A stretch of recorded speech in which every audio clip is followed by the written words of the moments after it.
Welcome to the second session of this series on maintenance and joy. Uh, Today we have a very special guest, which is Ana Lopez from Arquitectura Expandida. And to continue with our subject about what is it that we maintain through our practice, what does this intersection between maintaining what communities use or what, and how does that intersect with the joy of practice? We are going to be focusing on communities and public spaces with Ana today through her practice in Arquitectura Expandida. And our host on the ground is going to be Carlota this evening. So I am just going to pass you through her. We are going to have the next session in 2 weeks, which is about urban infrastructure. But from now, so Carlota and Ana, welcome. Wonderful to have you. Thank you, Adriana. Hello. Thank you so much. Adriana told me this morning before when we were planning for this, she was like, I'm going to be coming straight from 5 hours of teaching master, so I'm going to be done. You talk. So I'm going to talk. I'm not very much. I leave, of course, the words to the fantastic Ana that is now a giant on the screen, and she can see us as well through a little camera. But yeah, I'm Carlota Novella, and I've got the pleasure to introduce tonight the second talk as part of a Maintenance and Joy series. I introduce myself a bit also to give in context why Adriana asked me to do this. And in a way, I'm a really big fan of Ana's work in Arquitectura Expandida. And I think it kind of relates a lot back to the practice that I'm part of here in London. So I will be reading some bits to introduce and say the correct informations, and then later on I will be hosting the questions. So as some of you know me, I'm part of the teaching team here at CSM. I'm one of the core members of staff, and I lead the first year architecture.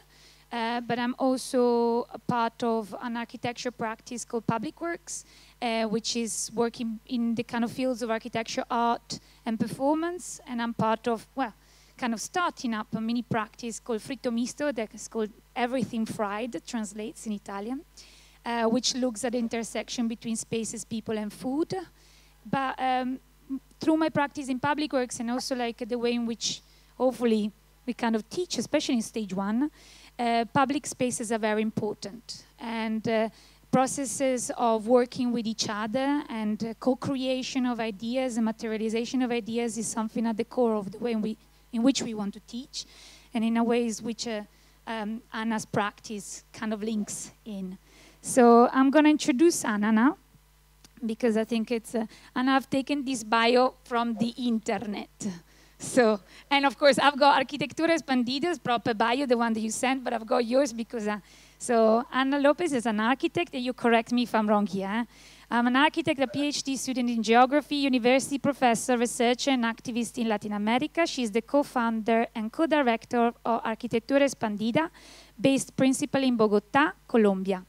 And now I'm going to explain a bit about Arquitectura Expandida, and then, of course, Ana, you're going to take us through it. But Arquitectura Expandida is an activist collective based in Bogotá since 2010 that collaborates with grassroots movement in research, exploration, and creation of alternative spaces of experimental governance, citizen participation, and self-management in peripheral urban areas.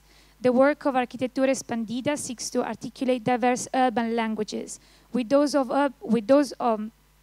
urban planning and architecture, as a way of bringing decisions about the city closer to those who traditionally are excluded from those debates. Their focus is on the right to the city, on urban common goods, and on the rebalancing power of asymmetries in public space. Arquitectura Expandida repertoires of action move between urban research, collective self-build, data visualization, and different forms of activist art. And today, Ana will be presenting 4 projects, and we'll be sharing a broad experience working with urban community in different cities of Colombia, including hip-hop bands from Bogotá. So the questions that you might want to keep in your mind before I pass the word to you, Ana, that Adriana has kind of laid out a number of questions for each of these sessions, and I think they are very important. think about, as when Ana is presenting, who is public space really for? And how can we maintain the value of existing practices of public space while disrupting surveillance and control protocols? And with this, Ana, I'm going to leave the word to you. I'm going to turn the camera so you can actually see a bit more the audience. Let's see. And yeah, thank you very much. So thank you very much, Adriana Cobo, for the invitation. Thank you, Carlota, for the hosting. Everything who is working over there work for that, and everybody. Hi, I'm going to share a screen.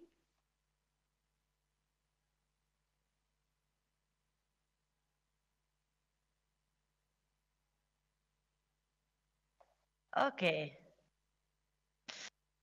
So, yes, I'm Ana Lopez, and I come from Arquitectura Expandida collective, based mainly in Bogotá, in Colombia.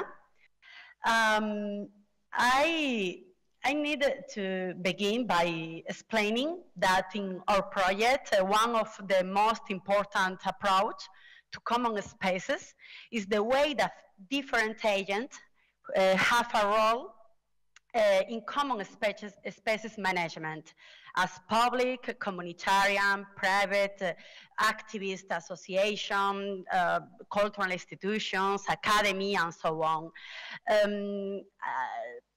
As a urban negotiation, as a dialogue.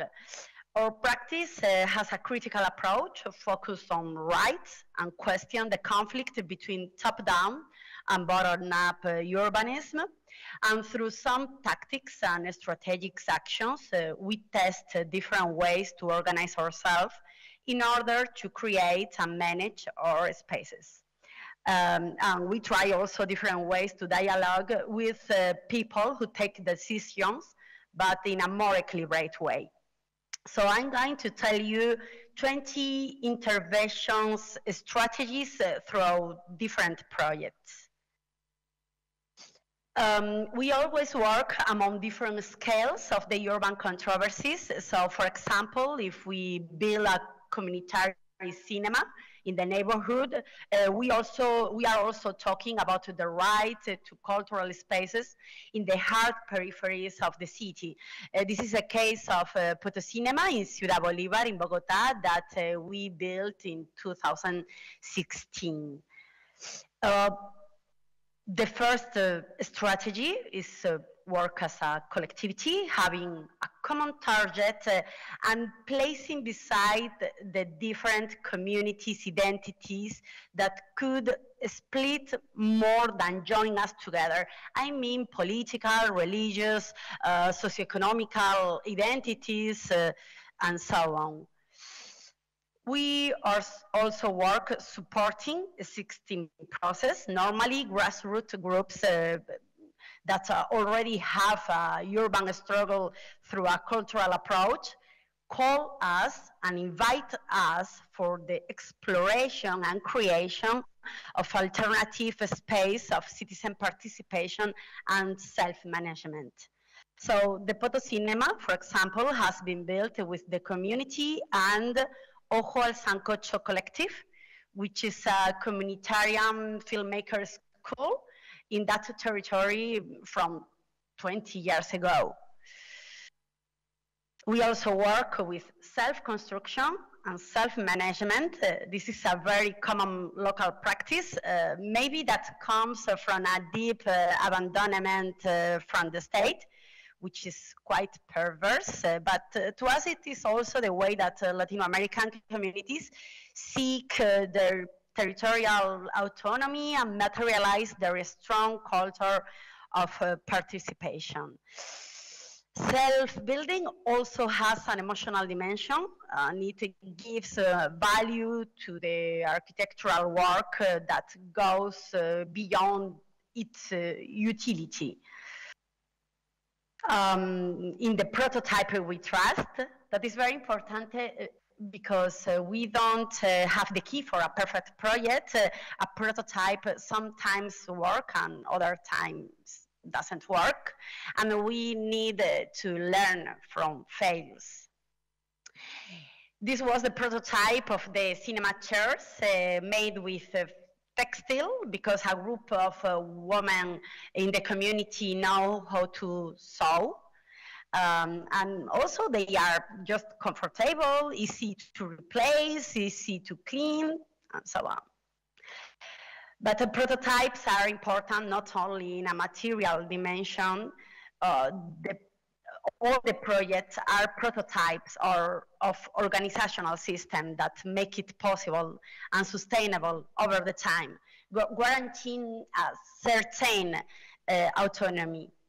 The collaborative construction of a space is just the starting point of a long process of collective care, maintenance, and management, which must be flexible enough to be adapted to the volatility of social and territorial situations in this type of neighborhoods.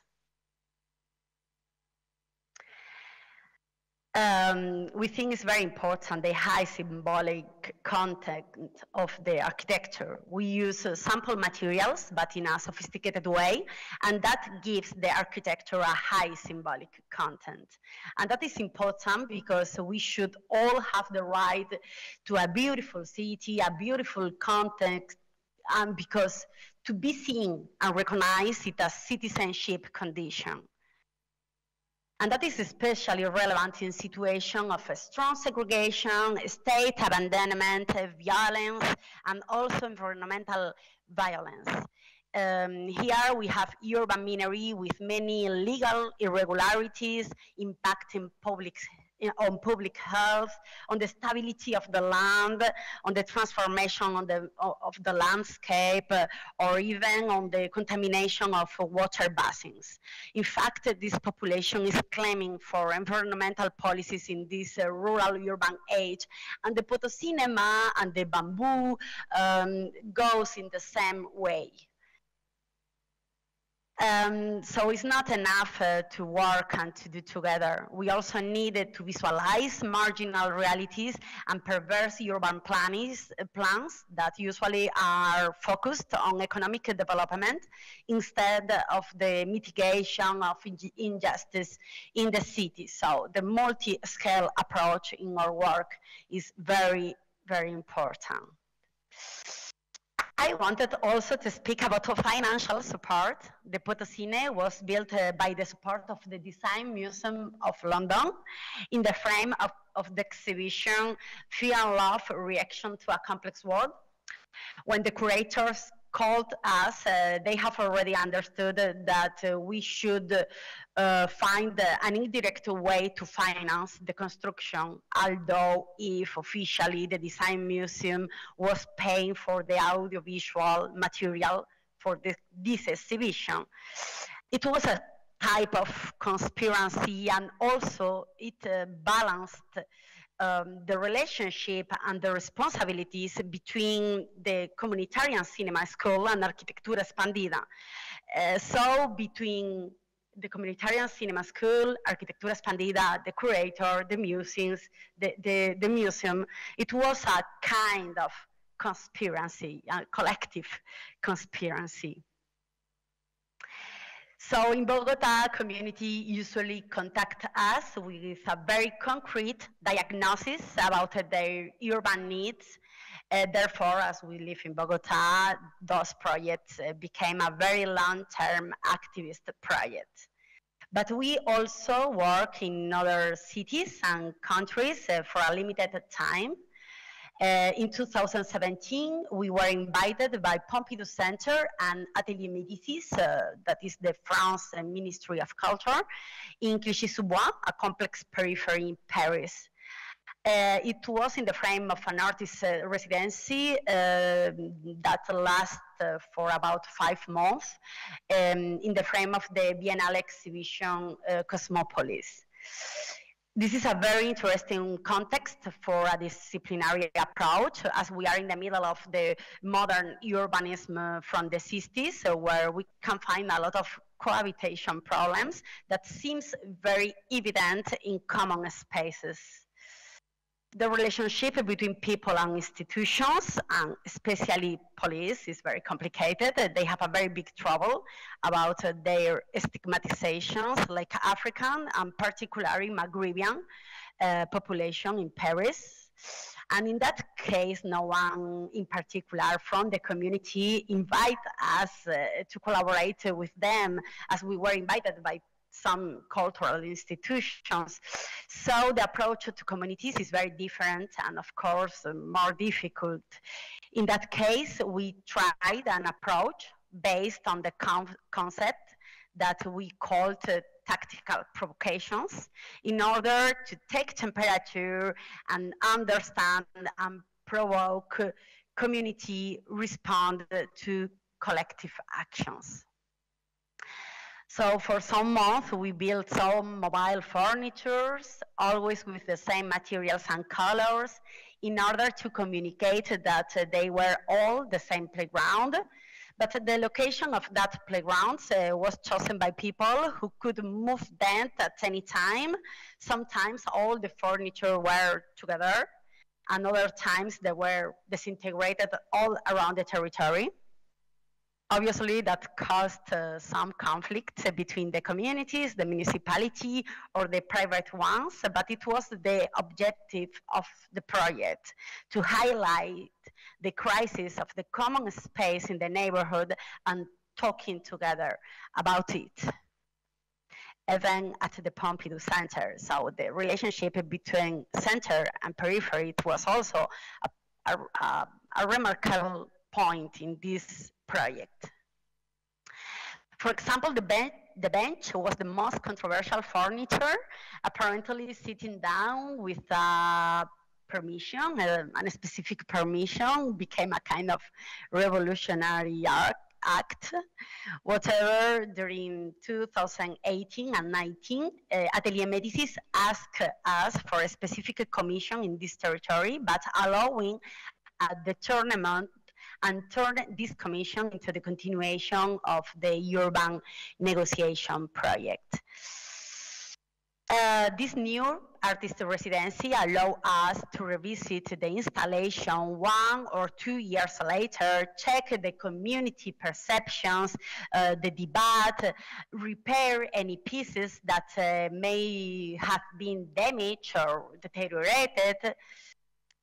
For example, in 2018, they asked us for some tables for exhibitions openings, and we responded with tables that could be converted into mobile ping-pong tables, because art openings in popular neighborhoods can be a little bit weird and even intimidating for the community, but playing is never intimidating. Rather, it's a kind of democratization of the street.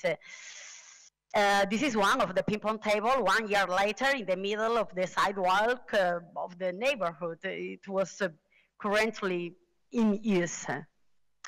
In 2019, they asked us for some bleachers for summer event, and we responded with 16 sofas with different designs that they can be used as bleachers for an event, but also as a urban living rooms. Now, 4 years later, the sofas are still around with an intense use.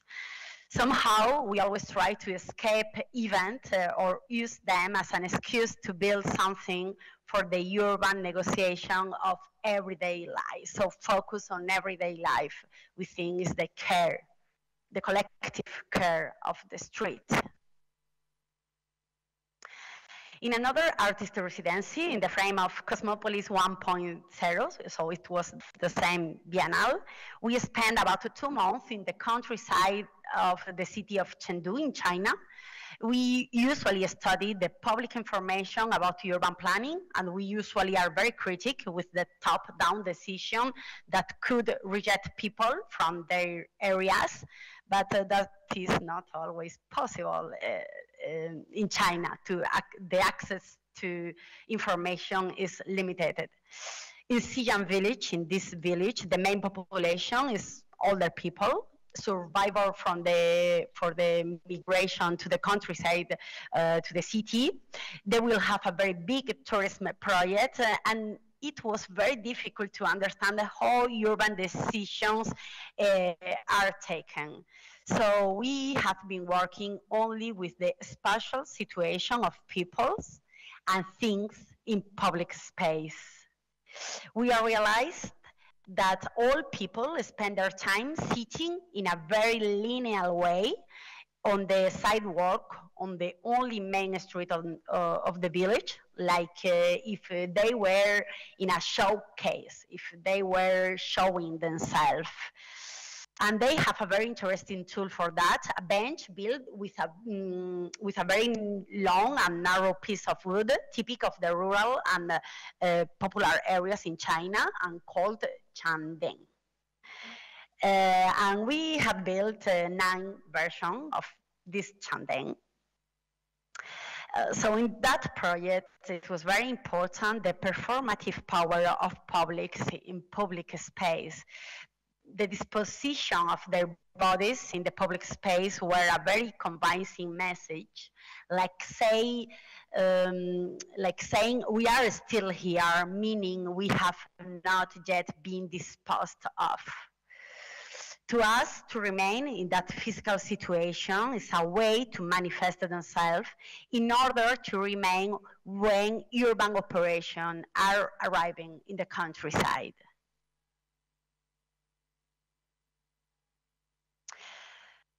Returning to Bogota, we have been exploring a rural approach to tactical provocations for the last few years. In this case, in the project The Purchase, is in the Thomas van der Hamen Environmental Reserve. It is located in the rural-urban fringe in the north of the city of Bogota, where activists are constantly resisting real estate pressure without the time to look for collective strategies for appropriating these spaces.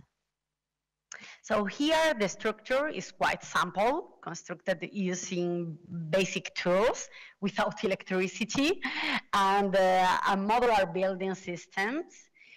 We use rocks to lift the piece of our bamboo without any chemical treatment, as we think the architecture should not last forever, especially when it involves the use of toxin that can go into the soil. This is an approach to caring for other forms of life.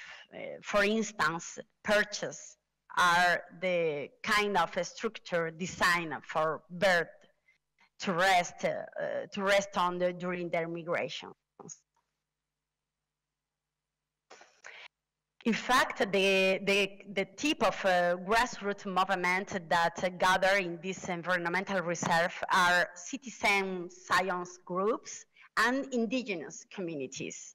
And both of them have a singular connection with the ecosystem, water, fauna, and so on. And that gives, especially indigenous communities, gives a ritual dimension to our gatherings, which is also in certain aspects that is reflected also in the self-construction as the mobility of the pieces turning into a performative ritual. In this video, we can identify some practical issues, for example, justifying that is not a real estate architecture and therefore we don't need permits, but too much more symbolic issues too, such as the collective force of the indigenous collective are in collaborative dynamics.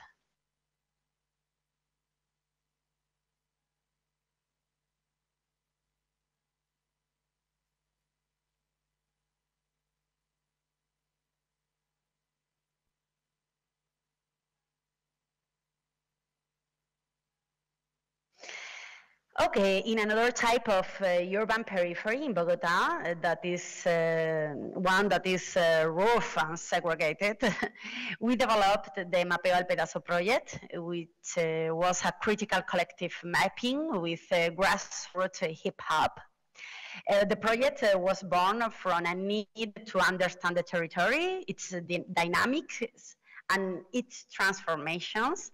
It was primarily developed during the pandemic, initially through a direct appropriation of the street, because in that moment it was very important, and later by exploring the connection between these daily dynamics and territorial and urban planning decisions.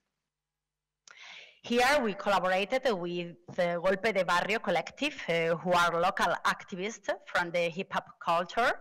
They named this mapping project Perro Barrio, so something like a dog neighborhood, because it began with the recognition of a shared condition of vulnerability. We approach this vulnerability from 4 dimensions. Animal vulnerability, metaphorically represented by the dog, human vulnerability as dog's life, environmental vulnerability marked by a significant crisis and contamination in the territory, and vulnerability caused by police actions.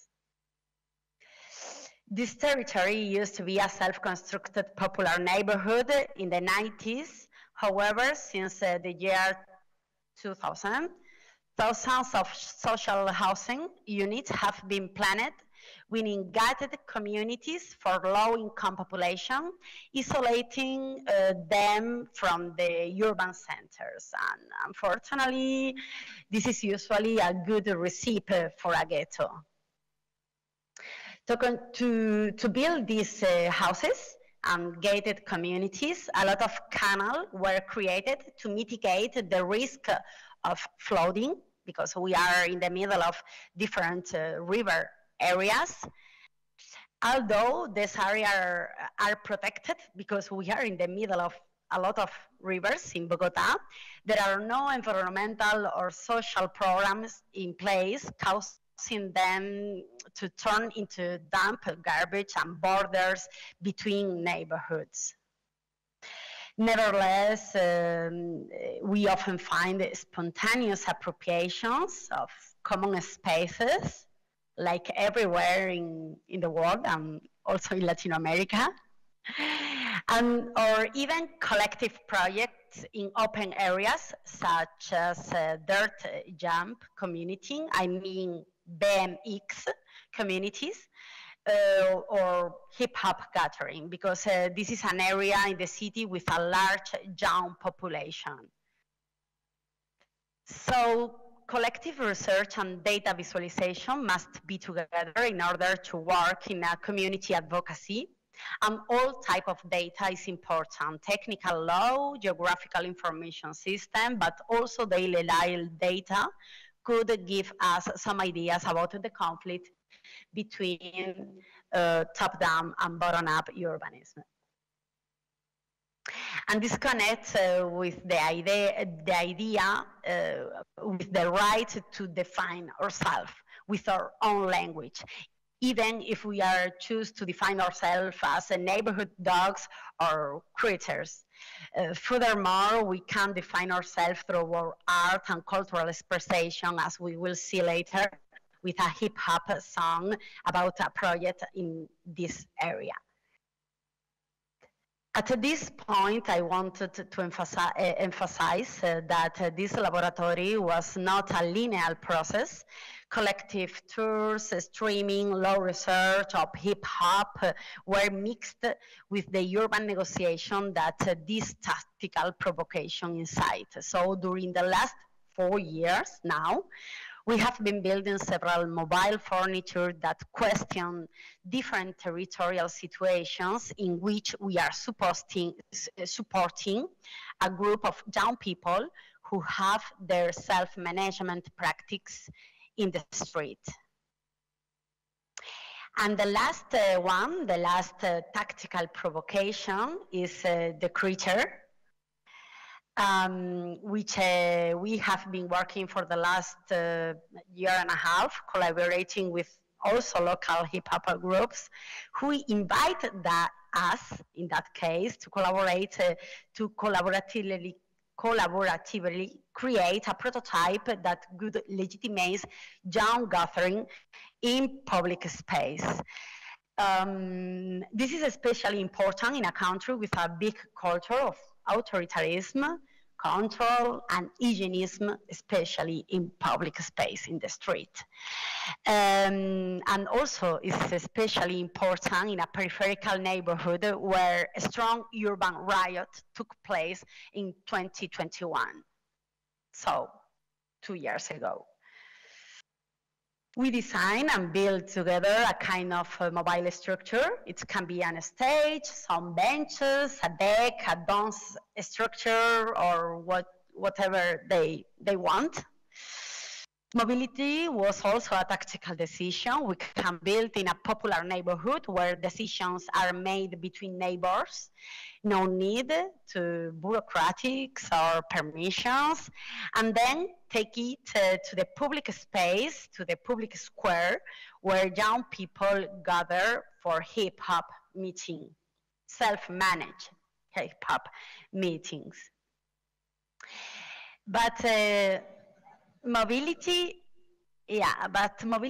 is also a performative decision. It is a manifesto about two things: about the collectivity, because several persons are needed to move it, and about negotiation, because it doesn't have the will to choose a definitive place. We can always negotiate that. It was the day that we moved the Bicho between the popular neighborhood and the main square with they were filming also another hip-hop video. They provide that moment. That is very important. The mobility as a strategy is very important because it allowed me to focus one moment on the permission controversy. A permit is often a bureaucratic black hole, at least in Colombia, or maybe it depends on the worker and his personal point of view. So with stigmatized populations, refusal is very probable. But a permit is also a prior definition of use condition, and that limits the urban negotiation that we explore with these tactical provocations. So this project exploded unexpectedly with a very intense use, also very viral in TV, in local media, in social media. And this explosion reached until the community, the police, and the local public institutions. The negotiation with public institution was challenging. During our dialogue meetings at the municipal office, they were concerned because the creature might disrupt the institutional activities of the square, which in reality never exist. Therefore, it became essential to place the political discussion in situ, in the place, in the square. On one hand, to assess the situation accurately, the small physical size of the creature, it's just a creature, almost anecdotal on the scale of the public policy and this kind of public space. But on the other hand, also to measure its huge social and cultural appropriation.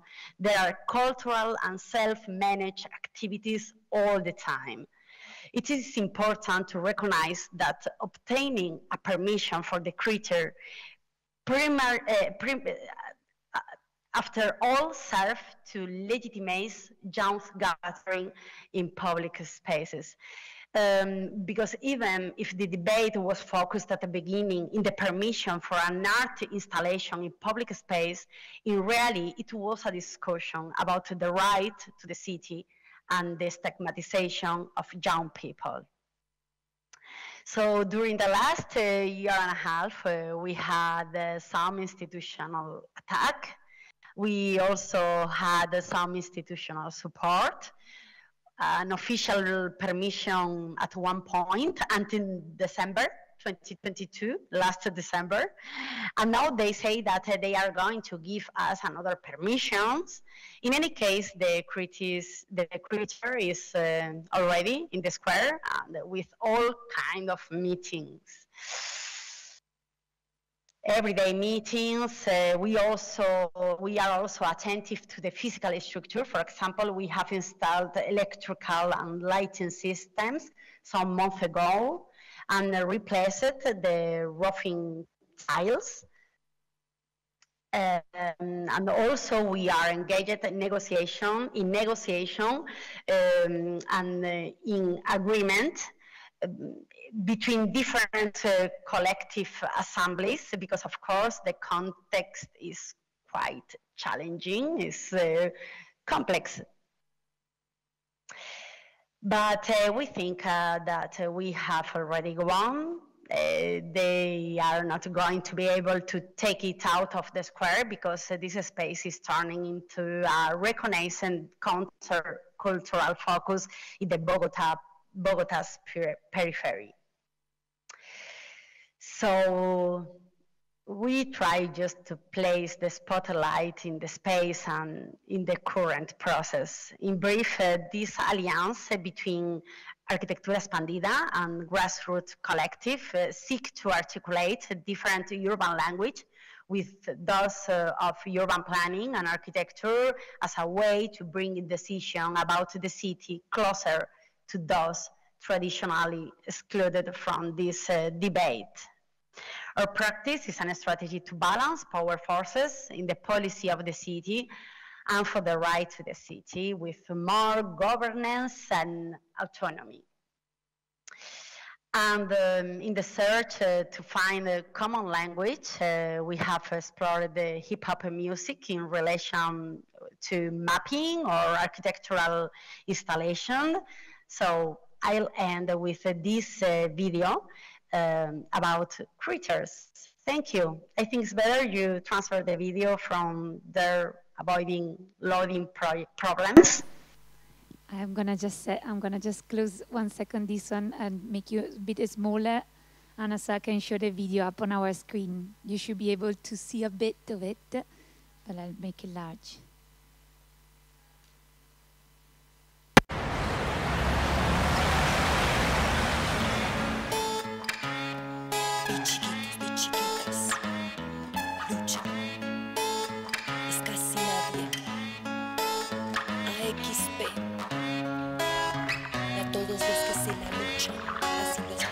Dicen que somos bichos, coleópteros mantorios, pequeños y odiados, pequeños pero venenosos. Bicho raro, calle rara, gente rara, chico barrio, chique, bicho raros, tombos, palos, bichos, sean grandes, sean chinches, tombo es tombo y tombo bien, que tombo mal son puñaladas, son.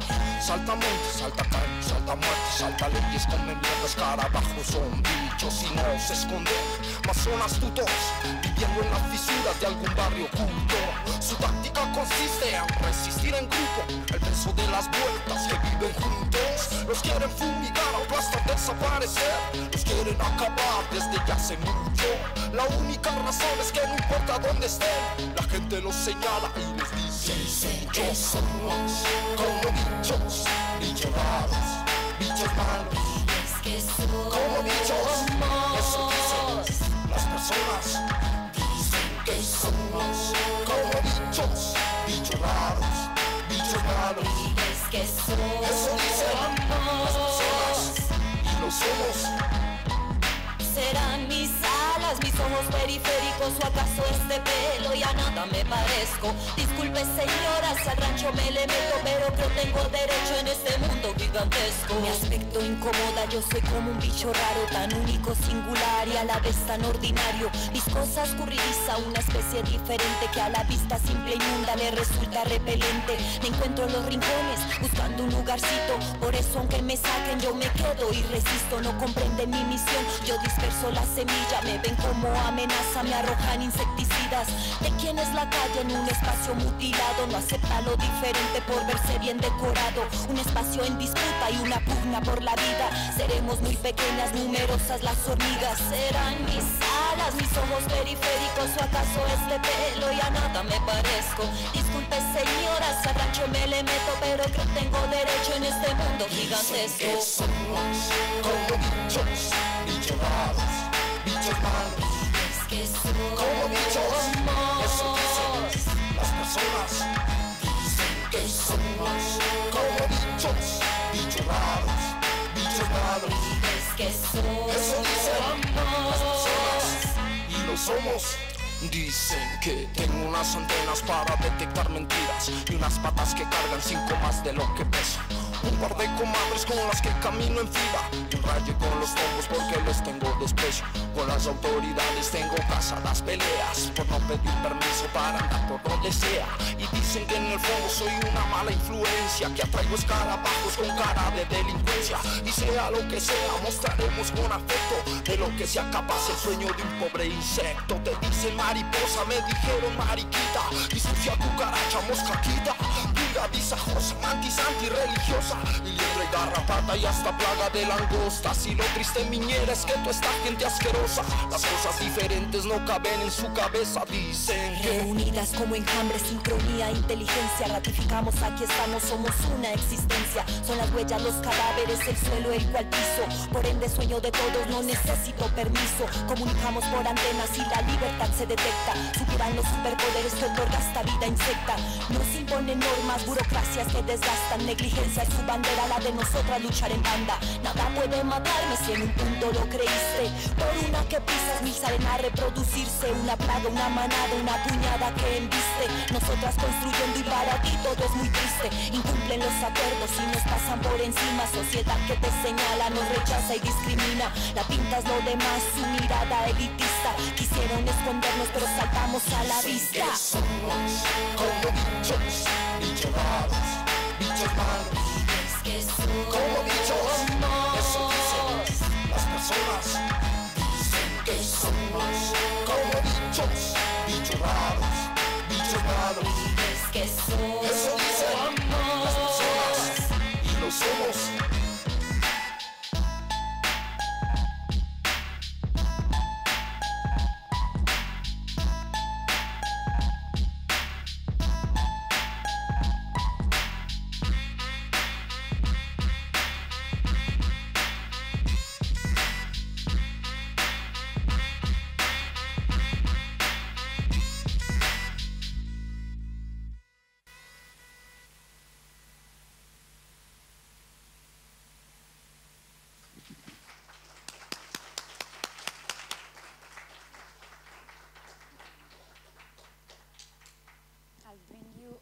And I'll bring you back on the screen in big. Oh, voila. Let's see. Oh, how can I do this? Yes, we can see you again now. Can you hear us okay? We cannot hear you. Fantastic. We can hear you back now. 1 second, I'm going to turn the camera so you can see. So I'm going to actually sit next to Adriana and Oscar. Because it's weird. Can you see us? Oh. Yeah. Fantastic. Thank you so much, Ana. This was this was such an honor. You took us through a journey through so many different projects, and I was scribbling away a lot of notes, trying to think of like what to ask you first. And of course, we're gonna. Can you hear us? Okay, Ana. Yes. Okay. Yeah. Fantastic. But I think it's more like reflection that each single project that you showed to us on the screen today. Like personally, it was really interesting I was keep reflecting back of like projects in the past and like some of the things that you so clearly outlined, how important it is to kind of map them, understand them, those tactics that you're talking, these tactics of provocation, tactical provocations, which are so key and they are so apparent. Maybe I'll start with a reflection instead of a question, but then I would love to hear your thoughts on this kind of like common thread that I was kind of reading through your different presentation, which is around the notion of time. And I was taking the example, like when you're starting to talk about the photoscene, the cinema, the time to build it and to prototype it, to really for people to allow themselves to be part of the process. And with the I'm going to say that wrong, comunaute, the time to test what's possible, to test the water, as you beautifully put it, as test the water, but also to repair and test what is allowed. And then you talked about when in manifestation, the time to observe carefully, which was really interesting. It made me think about Italian old men do the same. They sit alongside the roads, and there is a kind of a multi-generational process of almost protection, of like I look at what you're doing. But like one can only notice that when they take the time to fully observe. And then you talked about Las Perches with the benches and the different sofas, and the time which, for Las Perches was a different one, the time which takes for a building to also not be there forever. So the short amount of time, the fact of accepting that a building doesn't have to be necessarily there for forever. And finally, with El Bicho, I think what is really interesting is the time to assess what is possible and what are the other uses of space that not necessarily would have been expected and therefore cannot necessarily be policed or be controlled because they come from, place of creativity and a place of unexpected.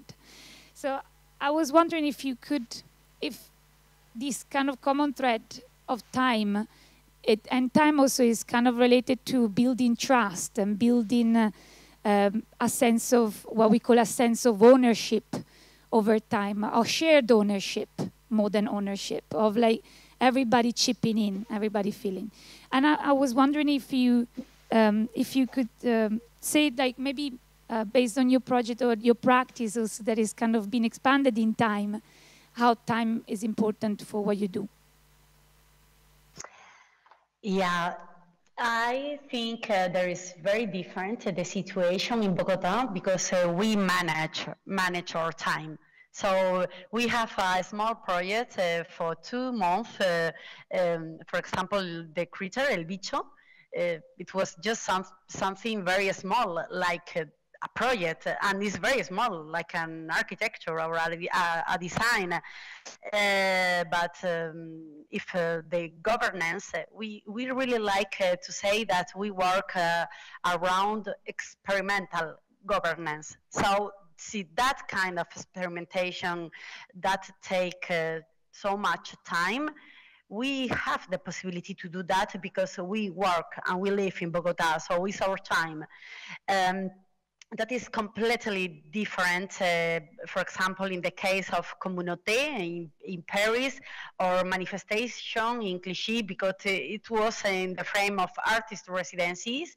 So we can't control the time. We needed to focus. Even if, for example, in Clichy-sous-Bois, we were invited the first year, and we didn't know that we are going to go again the year in 2018 and 2019, but in that moment it was just a kind of research in each moment. So of course, time is very important to have the time to explore this experimental governance. I think it's not it's a tactic strategy architecture, but it's not the big work of architecture. It's just it's between architecture, art, provocation. It's something like that. So if we don't really have the time to continue to have a dialogue, sometimes the dialogue is not verbal, it's spatial dialogue, because people take the things, the furniture, and go in another place with the furniture. So we need time to let things happen. So yeah. But we also need to more or less dimensionated the situation, because when we are in an artist residency, we don't have the possibility to go. The time is limited. Yeah, I wanted to say. Absolutely, yeah, the time definitely is kind of like this dimension of time extended to allow to the different uses or ways in which something can come to be. And this is, I guess, maybe I've got one last question before we open up to questions in the audience. Maybe relates back to, I thought that like when you were showing this, you were talking about complexity, and you were talking about, I guess one thing that was really quite clear throughout your projects was the notion of process. And yesterday we were discussing in the office actually this notion of, we went to meet this head teacher of a primary school, and this head teacher was telling us that knowledge, or the creation of knowledge, knowledge itself is not just a noun, but is a verb. And he's like, so it's not that knowledge is an outcome, but is a process.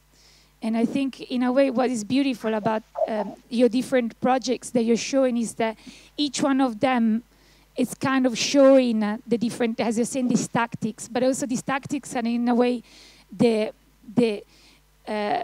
physical dimension of the outcomes of a different processes coming together, learning by project. So I'm kind of wondering, is like if Arquitectura Expandida, which the name expanded, this notion of allowing the complexity to breathe instead of trying to simplify things. But maybe if the architect, or in this case your role and within your practice, is the kind of the navigator of this complexity, or and helps like kind of find ways to explain, especially I'm thinking about local authorities or authorities, as sometimes will not, they will be asking like, what are you doing? And to kind of find ways to explain that this is architecture, this is use of ways of using space, this is a way to create space. So I'm kind of wondering with this notion of, navigating complexity, perhaps. Yeah, I think Arquitectura Expandida comes from an encounter that we create in 2010 in Bogota. It was the first encounter of Arquitectura Expandida, and it was a very important moment when we meet with other members of Arquitectura Expandida. That they are not in the group now, but they have been. So at the beginning, Arquitectura Expandida, it was a way to expand the disciplinary boundaries, because we feel the boundaries of the architecture as sometimes are so rigid. It's a discipline, very technical and very rigid. So expander, I don't know where, sociology or art or just the street. That is not, the reality is not divided by a lot of discipline. The discipline is just an accident of the history, or maybe just a way to organize the work, but not is the final objective, or about nothing in our case. After maybe when we work in the middle of architecture, art, and activism, it's very important to play with simplicity and complexity, because we must to be able to have different layers of complexity in our work. And I think art is a powerful tool for that, in order to have a just first approach, very simple, but very clear. And after, if you are interested, you can go deep and go deep and go deep and go deep in the very, very large complexity.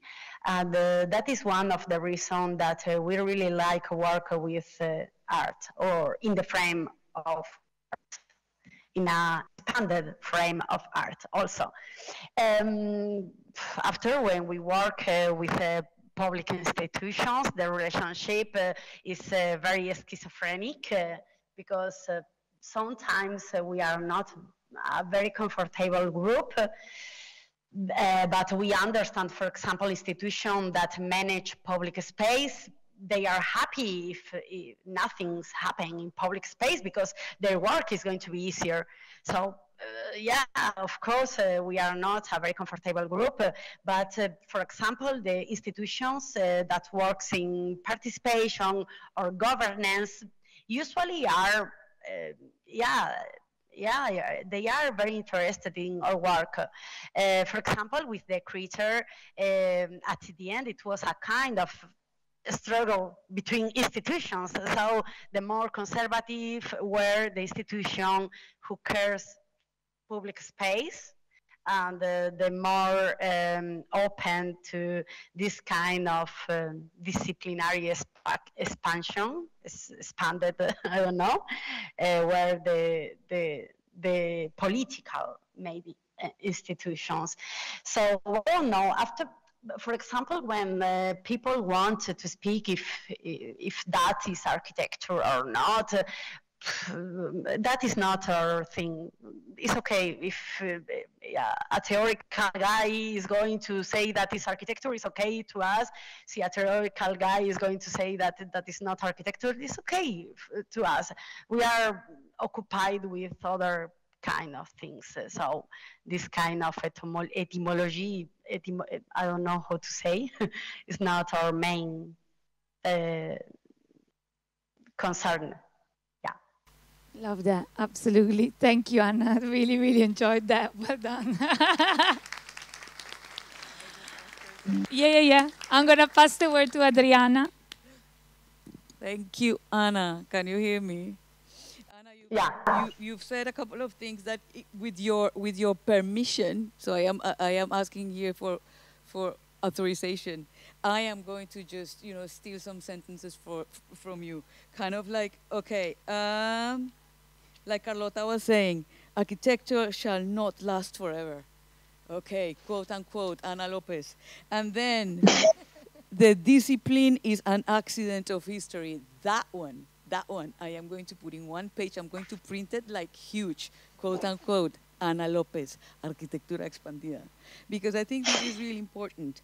And I mean, I have a lot of questions, and I would love to ask you to expand on your concept of experimental governance, but maybe that comes with the questions of the audience. I am just very curious about how, taking from Carlota, this notion of building trust, which takes time, and I think you are walking a very difficult frontier, because you have to build trust with local authorities and councils, and you have to build trust with communities like the hip hoppers, who are controlled and sometimes aggressively displaced from what they do and the spaces they want, and violently treated by those systems of authority. And you are operating in both sides of that equation. You seem to have to negotiate and build trust with the authorities and with those who are reckoning against them. And I am really curious about, how do you build that trust? Because you have a prolific practice. Yes, we are more in the side of hip hoppers than in the side of institutions. We don't really have a lot of problem to build trust with hip hop communities. It happened we have a lot of interest in common.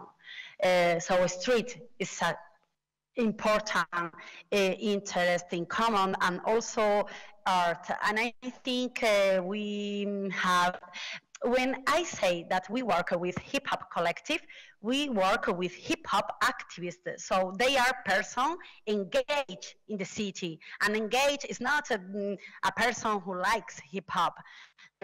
They are leaders in their territory. So they are focused, they want really to learn more about urban transformation because they have a very hostile daily life in the public space. So we are several things in common, like streets like a philosophy, not only the public space or the sidewalk, or like a philosophy, the neighborhood, el barrio, the idea of the neighborhood. So the people who help another people, that when you know another people, I think the network of collaboration in the neighborhood is something very important in Latin America cities, because it's a way to support the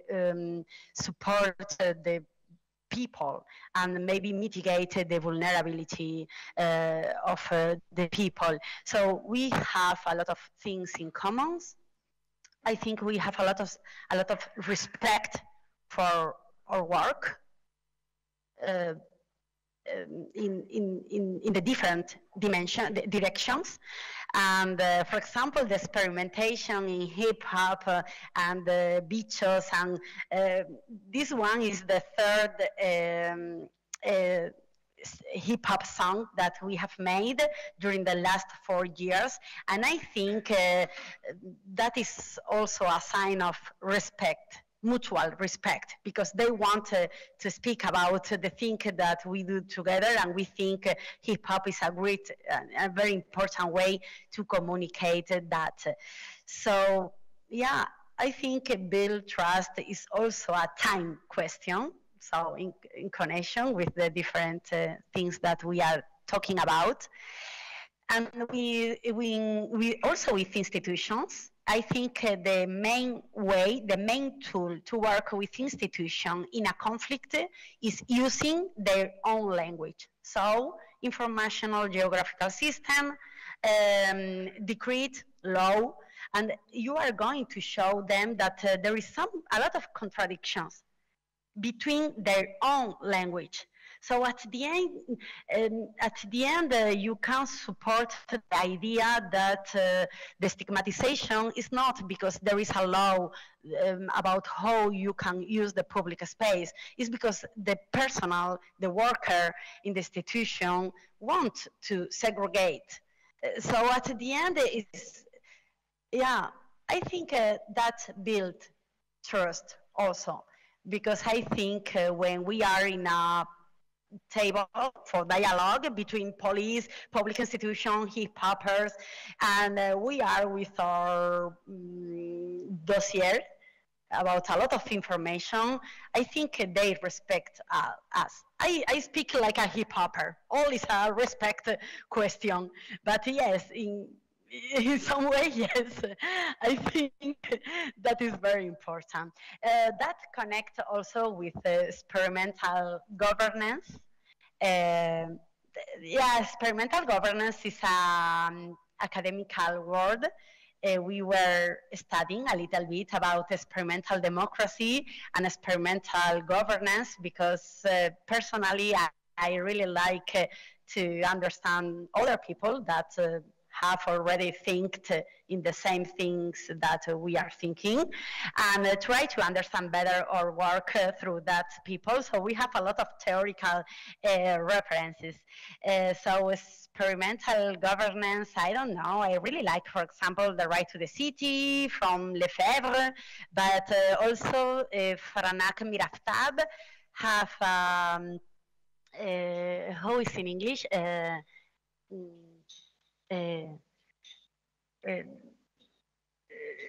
Como radical planning of the territory, something like that, radical planning of the territory. And I really like the way that Miraftab categorize the radical planning, something counter-hegemonic, something that use time, because the memory is very important in the deep relationship, deep and emotional relationship between people and territory, and also cultural actions, art, performatic actions, ethnographic actions that could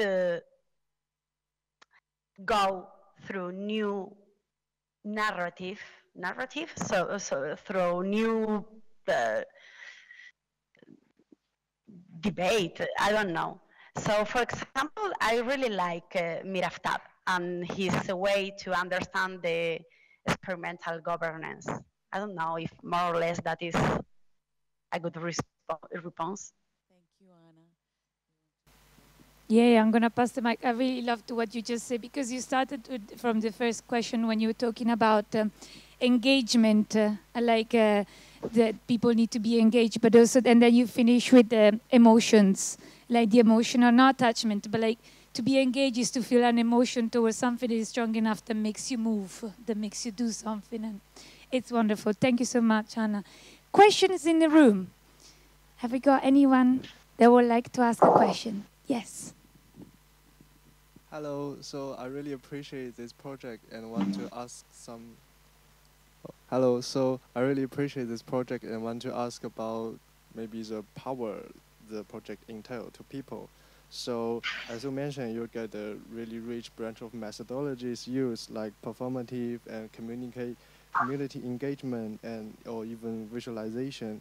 And to me, this does not only focus on the vulnerable people or the marginalized group, but it entails the spatial agency to these groups.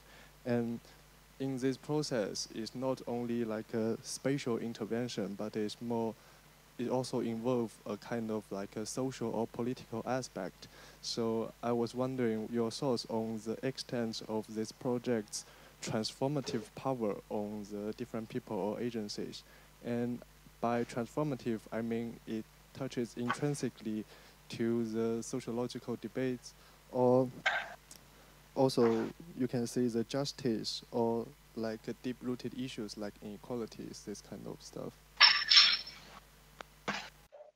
Yeah. Yeah, I think there are political projects, but political relationships are developed also in the space. So we can still say that they are spatial, practical. And yes, for example, we have a lot of sociological, I don't know if it's sociological, but a very deep conversation about different terms. For example, in Mapeo al Pedazo, that was this kind of collective cartography with the Perro Barrio, the neighborhood dogs, I have showed a picture with hip hoppers collectives with my students of the university, and I came with my students, but they must to design a walk around the territory, and they are going to be paid for that and recognized as a conference, a speaker. And that moment, it was very interesting because they took a lot of time together to try to identify some very relevant concept from the territory. So they spoke a lot about the borders, that the canals. And for example, I remember one concept that it was the overspill. So when regulations are so rigid, all is going to oversplit. And they speak about overspill when you need to dry your clothes in your window because your apartment is so small and you don't have the place to. That is a way to overspill. But when you are going to build a dirt jump piste with your friend because you don't have a space for urban sport, that is a kind of overspill also. So for example, this kind of conversation was very important. Even we have written an article for a German university that asked us that with some hip hoppers about this kind of concept. Also, I could talk about the way to find some financial support for project. We try to be very transparent in each project. Everybody is going to earn a little bit. It depends of the project, but we are very transparent how the project is written and how many money has each one in the project. That is not that is important because sometimes they can have a lot of fight inside themselves, and it's just because things are not clear. And for example, Ilya, I don't know, maybe 2 years ago when we were working together, but not for a long time in that moment, one of the guys, Casi Nadie, who is the singer of the hip hop that you come to see, asked me for the document, the project document for one project that we have done together in order to write another open call. And now they write open call and they win open call all the time, and they invite us. For example, the creator is something like that. We are not the host. They are the host, we are the guest, even in the financial support. So I think that is more a practical issue of this kind of collaboration, but that make stronger the grassroots groups and maybe a little bit more sustainable. I don't know if more or less that is in the way that you were asking. Yeah, that makes sense for me. It's like the practical processes actually embody this kind of ideological thoughts or stuff. Thank you for that. Thank you very much. Any more questions? Yes. Hello, Ana. I'm really happy to be here and finally meet you. I had to be here to say something about my city, and it's Arquitectura Expandida. But I would like to know how's the design process, because it's like it feels like it's really like structural, that it's something made by someone who knows what it's doing. But how do you involve the community and the people who is going to enjoy it in this process? And also in the construction process, because you said, you mentioned that they also, and we can see that they also build the things. But how is this? Mm-hmm. Thank you. So usually they called us. So we don't really need to engage a lot of people, and a construction could be something a little bit complicated and dangerous. So we don't really want a lot of people. Sometimes, for example, in the Potosí, we planned 2 days of open doors. And we limit the work with tools, for example. So it's okay, but for a self-construction, we are not going to open to everybody. That must be controlled, and because we needed to take care of ourselves. That is important. But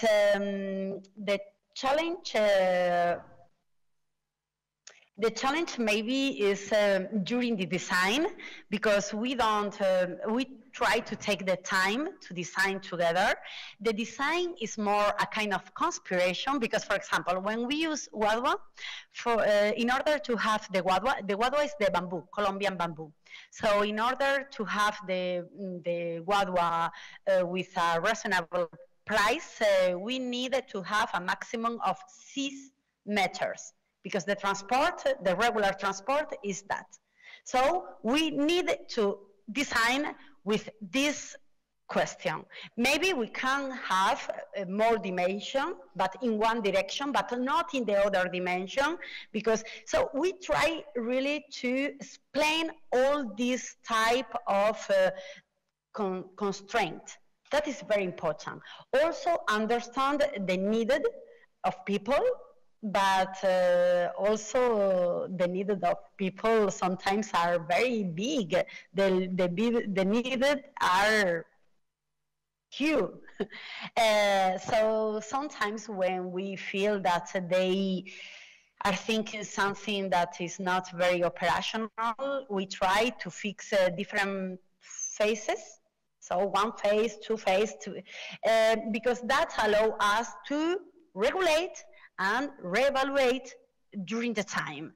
So that is also important in that kind of conversation.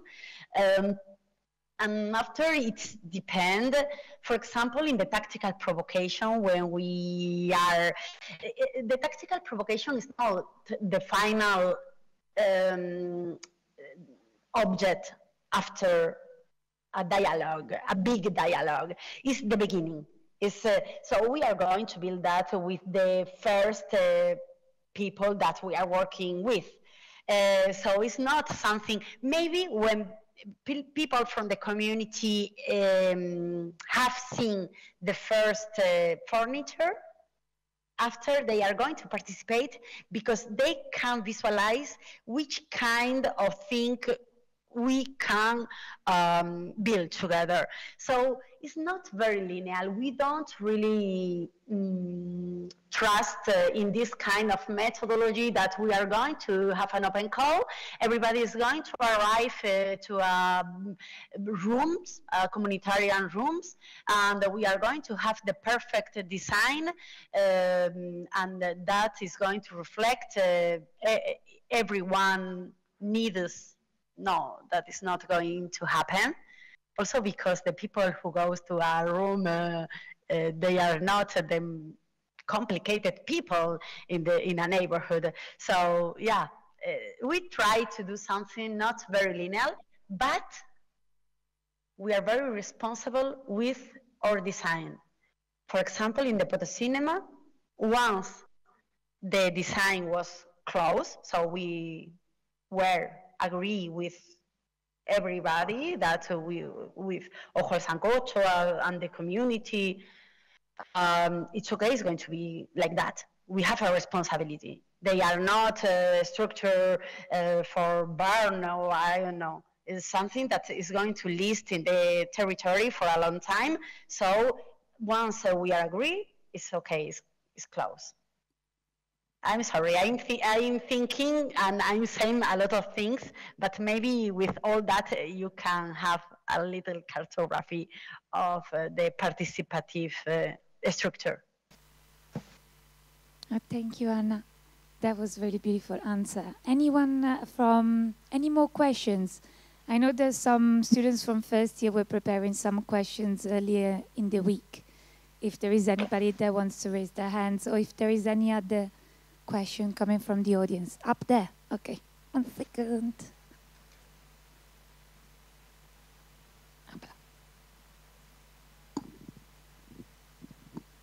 Hello.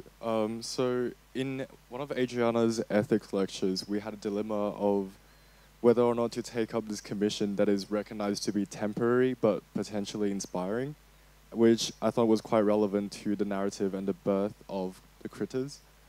I was interested in what your realistic expectations are on the respect and the mutuality within the public space once the critters are no longer around. Would there be a replacement of sorts that prolongs the ideology, or what are you hoping for?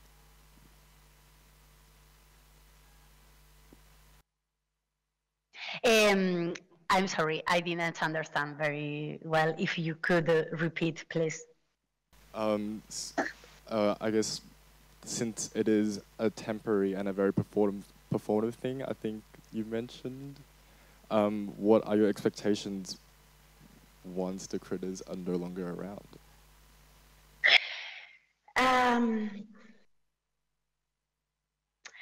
We don't have a lot of expectation, and I think we work with a lot of incertidumbre.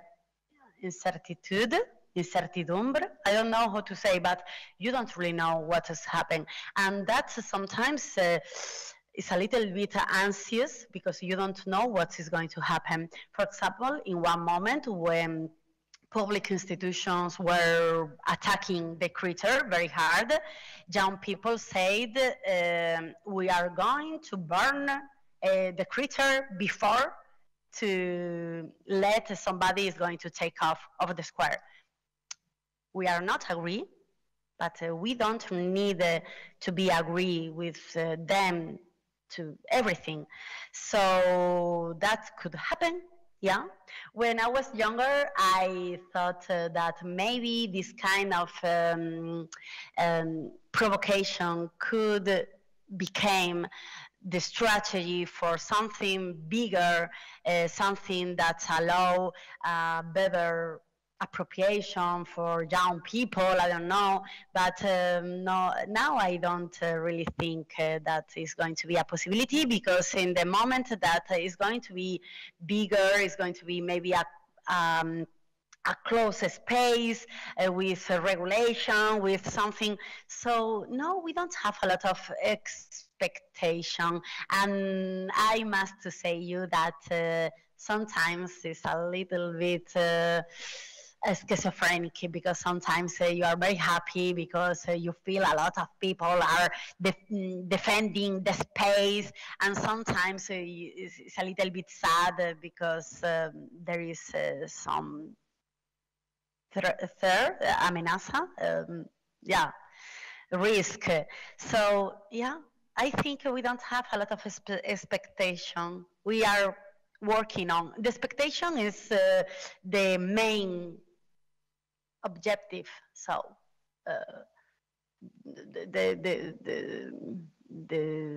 mitigate a little bit, the stigmatization, provocate some moment of where the relationship, the power relationship in public space are more balanced. When we are in a table speaking with public institutions and a hip hopper could speak with police in a more equilibrated way, that is my expectation, I think. No, I don't know. I don't have a close answer, sorry.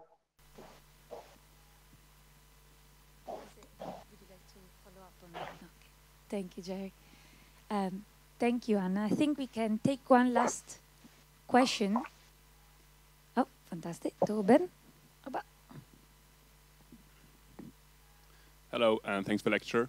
So you mentioned Henry Lefebvre and the right to the city as like an inspiration, and obviously your practice seems very, socially engaged and very like passionate about the projects. So I wonder, how difficult can it be to be kind of this bridge between authorities and local communities you engage with? Do you feel like it's a big balancing act, or is it quite, how does that work out? Because it seems like you're kind of a bridge between authority and local communities. Between theory? No, authorities. So you mentioned the right to the city, right? So I wonder, like, can it be a balancing act to kind of create a project which is impactful for whatever community you're engaging with, and the authorities who are in charge of the city and developments and that kind of stuff? Do you feel it's hard to balance? Yes, it's just that I don't understand one word in your question. Theory or authority? I don't know which word is this one. Authority. Ah, okay. Okay, I need Italian translator. Sorry. That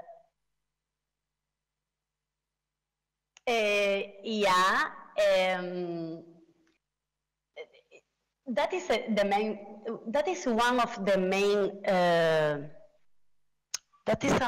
one of the main works, and that take times.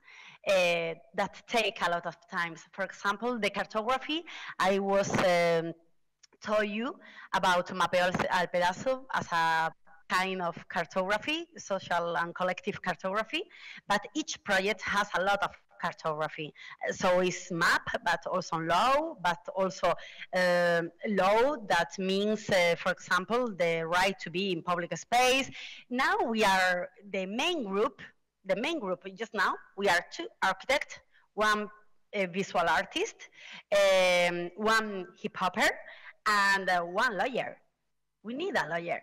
We need a lawyer because, for example, in the meeting and in this kind of governance, sometimes all the conversation goes to law and the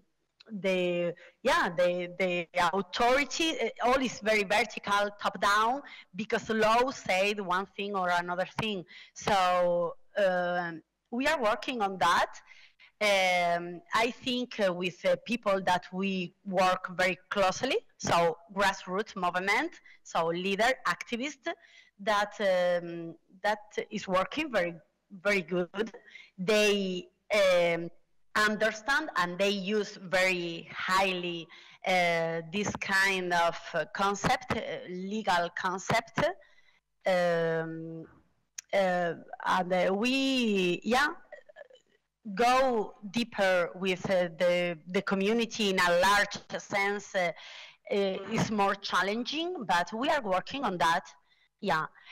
But for example, the relationship with police and young people, that allow us to ask about weed, marijuana, and smoke in public space, and they are studying a lot because they are very interested about their right, and they are very interested, and even we are working in a kind of grown self and collective ground of marijuana. That is also a care project in a lot of sense, but also a legal project that goes in front of the authority and the situation on public space. I don't know if it's more or less clear that I wanted to say. That's great, thank you. Super clear. Thank you so much, Ana. Absolutely. I think, is there any more questions? I know that was the last one, but unless there is any burning question. No, okay. So in that case, Ana, thank you so much for tonight and for your beautiful presentation. I think you deserve a massive applause. Thank you.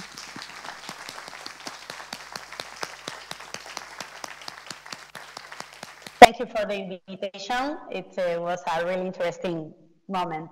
Thank you, Adriana.